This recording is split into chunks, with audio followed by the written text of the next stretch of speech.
The International Telecommunications Union (ITU) will be holding its World Conference on International Telecommunications in Dubai next month, and Google contends that internet censorship might be on the agenda. The Mountain View, California-based search giant has launched an online campaign to express its fear that the conference could freeze both tech companies and billions of users out of the web governance process. The result, Google asserts, could allow governments and select companies to restrict how citizens access and use the web.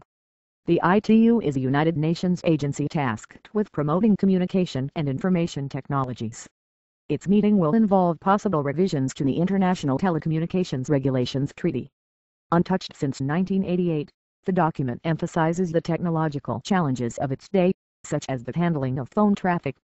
Times have changed, and some countries have reportedly advocated that the ITU purview expand to include ISPs and the internet-based exchange of information in general.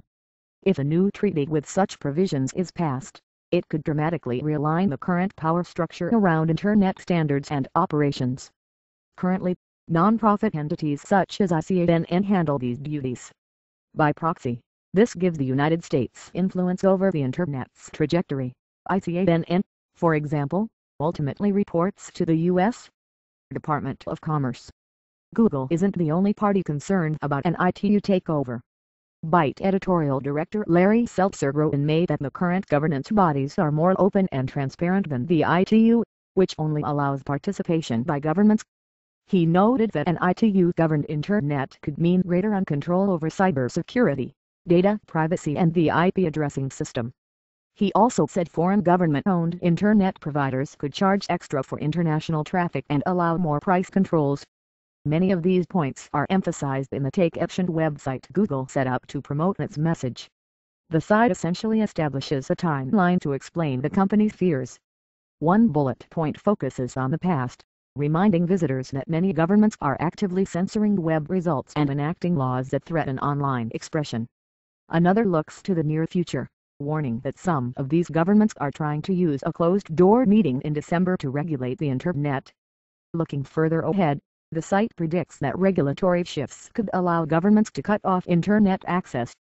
Google also foresees that users of YouTube, Facebook, Skype and similar services might have to pay tolls before transferring information across borders.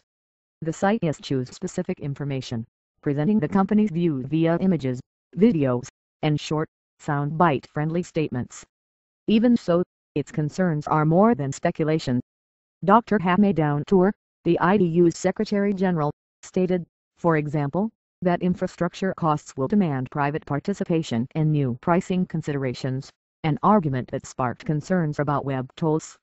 Other fears have been traced to treaty revision proposals submitted to the ITU. Few of these documents have been made public, but Siteleaks.org, a site run by researchers at George Mason University, leaked Russia's call for member states to be given equal rights to manage the internet. If such a call were fulfilled, individual countries could be much freer to restrict online free speech and censor internet services, among other things. Even so, some have doubted whether the UN really poses a threat. For one thing, changes require a consensus among ITU members, which is unlikely on this topic. For another, Congress has had its eye on the issue of internet regulation for months. If the ITU wants to reallocate power, it will have to do so in the face of formidable political opposition. Regardless of the actual risk, Google's opposition can be seen as a positive if it encourages people to take a more active role in the evolution of cyber laws. In this way, the company's effort evokes the SOPA and PIPA controversies. Many of the players and specific implications are different, but the push for participation from the online collective is the same. To this end, Google's Take Action site includes a petition through which users can support the idea that the billions of people around the globe who use the internet should have a voice.